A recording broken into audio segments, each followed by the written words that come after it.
सांबजे नम पार्वते हर हर महादेव।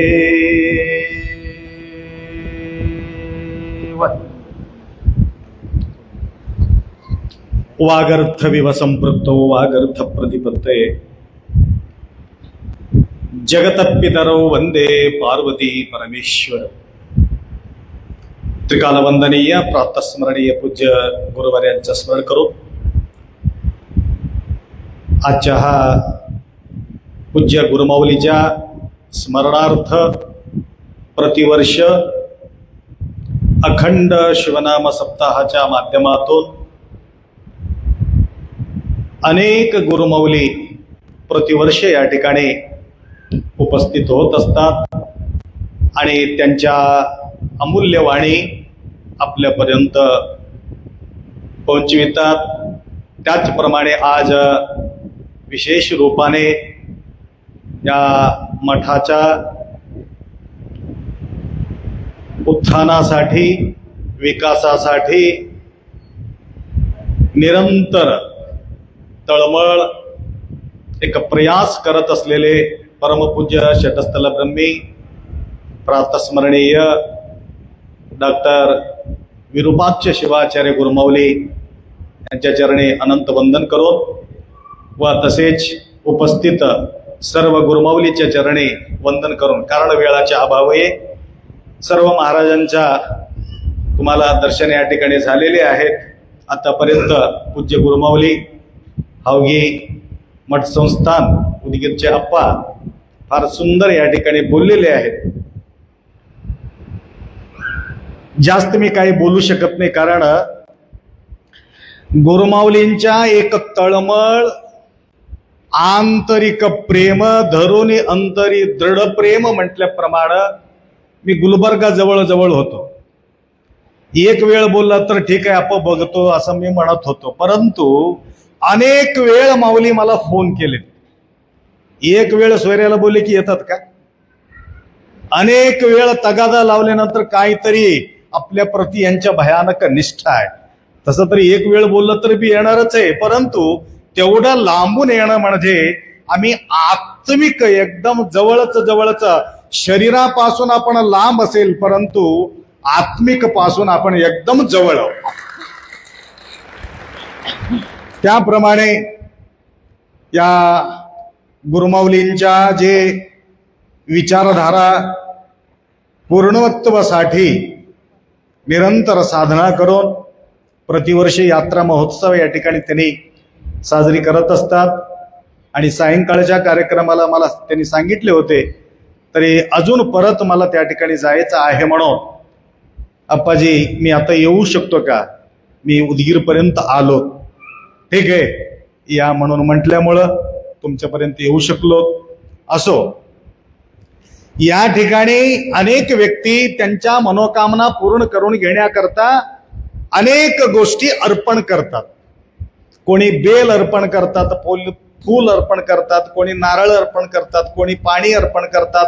पत्रम पुष्पम फलम तोयम यो मे भक्त्या प्रयश्चती, हे भक्तांच्या लक्षण आहे, अर्पण करतात।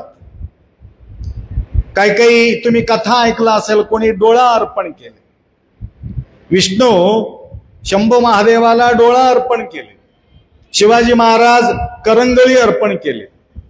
त्याचप्रमाणे सर्व अवयव अर्पण करणे किंवा बहिरंगात असलेले सगळं वस्तू अर्पण करणे, मला वाटते तुमच्या समोर सांगायला का हरकत नाही, आम्ही भाग्यशाली समजतो वर बसलेले सगळं, खाली बसलेले नाही का।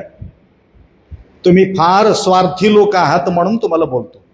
तुम्ही फक्त बेल अर्पण करणार आहे, कोणी काय अर्पण करणार, नारळ अर्पण करणार आहे, परंतु हे स्वतःला शंभू महादेवाला अर्पण केलेले लोक। न कर्मणा न प्रया न धनेना त्यागेने की अमृतत्व मानुष। काय केसापासून पायापर्यंत संपूर्ण टोटल या समाजाच्या सेवेसाठी अर्पण करणं श्रेष्ठ की काय फक्त वस्तू अर्पण करणं श्रेष्ठ? तुमचे तुम्ही विचार करा। म्हणून आम्ही स्वतःला भाग्य समजतो, भाग्यवान समजतो, कारण पुढचा जन्म कसं मिळेल कोणाला माहिती आहे. महादेव कधी प्रसन्न होणार आहे? स्वतःला समर्पण केल्याशिवाय शंभू महादेव प्रसन्न होणार नाही. त्याकरता अख्खा समाजाचा सेवेमध्ये आप्पांच्या बी ज्या प्रकारे मी गुणगान करतो, परवा मी कीर्तनमध्ये बोललो, आप्पा मी कोणाला तर विचारत नाही, गुरुमाऊली सुद्धा कोणाला पैसा द्या म्हणून आतापर्यंत मी बी पाहिले नाही, परंतु सार्वजनिक रूपानं आपण बोलू शकतो. आम्ही विकासाचं काम करू लागलो, कोणाला काय अर्पण करायचं असलं तर करू शकता. लेकरू रडल्याशिवाय तुम्ही कोणी दूध पाजवीत नाही, आई सुद्धा, तरी आम्ही एकासमोर रडत नाही, आम्ही सगळ्या समोर हाक मारतो. कोणी देत असेल तर देतील, नाही तर न देतील. दिलं तर काही खुशी नाही, न दिलं तर काही दुःख नाही. खुशी का नाही? खुशी का नाही तुम्हाला सांगतो, तुमचं पाप घ्यावं लागते म्हणून खुशी नाही, दुसरं काहीच नाही. तुम्ही फुक्कट देता का? देणारा माणूस पाप जाऊ दे पुण्य मिळू दे म्हणून देतात. पुण्य नको पाप नको आप्पा घेऊन जा म्हणून मनामध्ये असते का? नाही.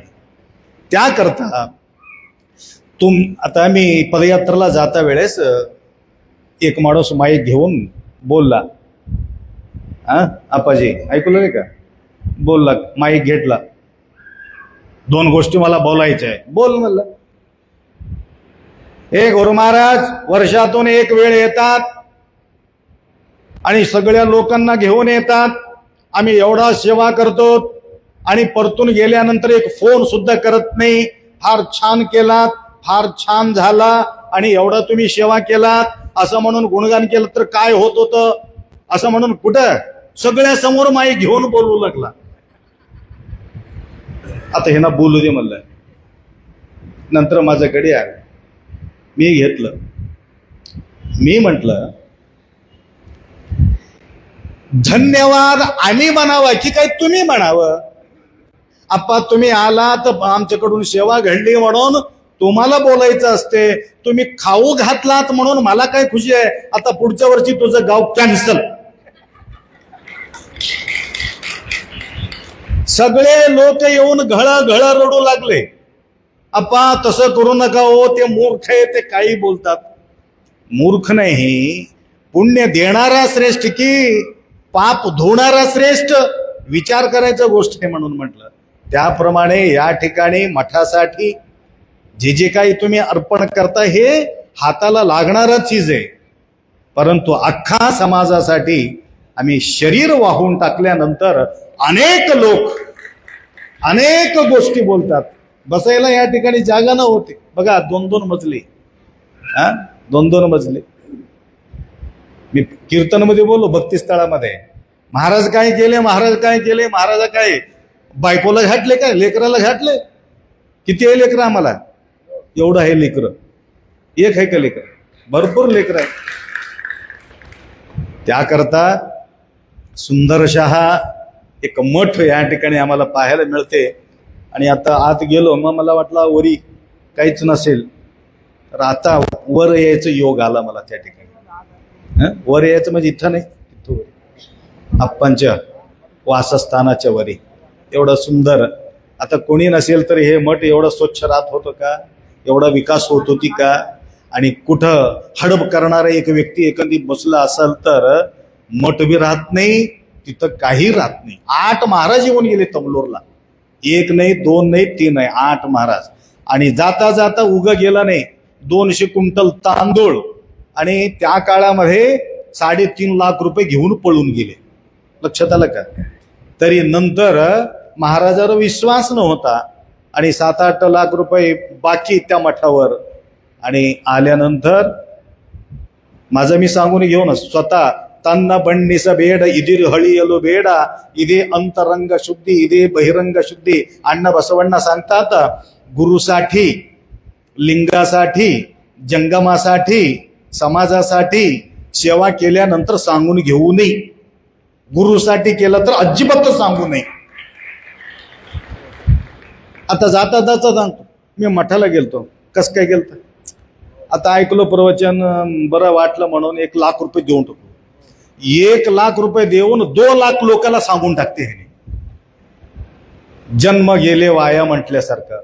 त्याप्रमाणे तर बोलता बोलता माझा स्वतःचा स्तुती करू नको, तुम्हाला प्रश्न पडते म्हणून मला सांगायचं वेळ येते, दुसरं काहीच नाही. महाराज पैसे घेऊन काय करत असल, एवढा पैसा गोळा होते असं म्हणून विचार करतो माणूस. आणि तुमचा जी बुद्धी आहे ना, ते बुद्धीनंच तुम्ही विचार करता, परंतु आमच्या बुद्धीकडे तुम्ही लक्ष घालत नाही, म्हणून अवघड होते. लक्षात आलं का? विषय वेगळं होतं तरी सुद्धा या ठिकाणी बसल्यामुळं ते विषय आपल्याला तुम्हाला सांगायचं गरज आहे. म्हणून कपिलाधारला मठ आहे, तमलूरचं काम चालू आहे, बिदर डिस्ट्रिक्ट मध्ये 4 मठ आहे. हे सगळं मी कीर्तनमध्ये बोललो म्हणजे तुमच्या लक्षात यावं.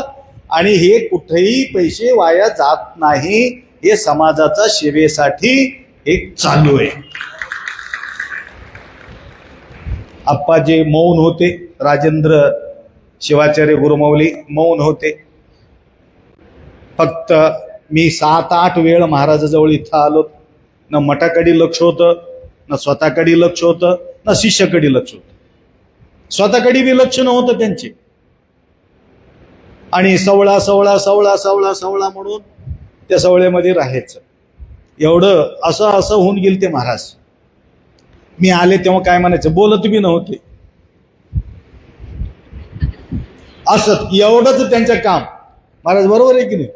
असं मी बोललो, हे काय काय करतात हो, मला काही कळणार नाही. बाप्पा त्यांच्या मनामध्ये एक इच्छा आहे, असं म्हणजे रथ ओढायचं, असं म्हणजे रथ ढकलायचं, एवढंच त्यांची इच्छा आहे, दुसरं काहीच नाही. परंतु त्यांच्या मनातील मनोकामना गुरुमौली फार सुंदर रीतीने प्रक्रिया, कारण इथं जागा नसल्यामुळं रथ आणून ठेवू शकत नाही, रथ ओढू शकत नाही, काही करू शकत नाही. आणि बेळीमध्ये बेळे म्हणजे चांदीला बेळी म्हणतात कन्नडमध्ये, बेळी म्हणतात. लक्षात आलं का? चांदीला, चांदीचा बी भाव वाढला. तर असो त्या ठिकाणी शिष्यांच्या सहयोगानं जागा उपलब्ध झाल्या कारणानं त्या ठिकाणी सायंकाळीच्या वेळेला कार्यक्रम या ठिकाणी आयोजित केलेले आहे. तर सांगायचं तात्पर्य, बराच वेळ झाला तुम्हाला जसं घाई आहे. आता बघा, तुम्हाला पहिलेच भूक लागली, बरोबर आहे? त्याच्यामध्ये आपले माणूस काय म्हणते, जिलेबी, भज्जी, अजून नाव सांगून तुम्हाला परेशान सांगू. लक्षात आलं का? तुम्हाला आठवण करून दिले. जाता जाता वाटामध्ये भज्जी तळू लागला तर माणसाला तोंडाला कसं पाणी येते. आज पहिलेच भूक लागलेल्या व्यक्तीच्या समोर तसं बोलल्यावर अजून किती बेहाल होऊन जाईल. त्याकरता फार कलाकार आहे, फार सुंदर बोलतात. असो ते बोलायला लावले की सगळ्या महाराजाचं प्रवचन एकीकडं आणि त्यांचे पोरं भाषण एकीकडे राहते. लक्षात. असो अशा प्रकारच्या माऊलीच्या दरबारामध्ये काही काही रत्न त्यांनी सांभाळून ठेवले. हे तर पळून पळून पळून पळून व्हिडिओ काढतात, काही कमी नाही यांचे व्हिडिओ. असो तर अशा प्रकारच्या सद्बुद्धी गुरुमाऊली झोपून बी काढतात की. ठीक आहे ठीक आहे ठीक आहे, बस बस बस, एवढंच तळमळ आहे. आप्पांच्या कीर्ती अख्खा दुनियामध्ये व्हायला पाहिजे, एवढंच आमचं तळमळ आहे. आणि आप्पांच्या कीर्ती म्हणजे आमचं कीर्ती म्हणणारे. बघा, लेकराचा कीर्ती म्हटले की आईला खुश होते, वडील खुश होते. लक्षात आलं का?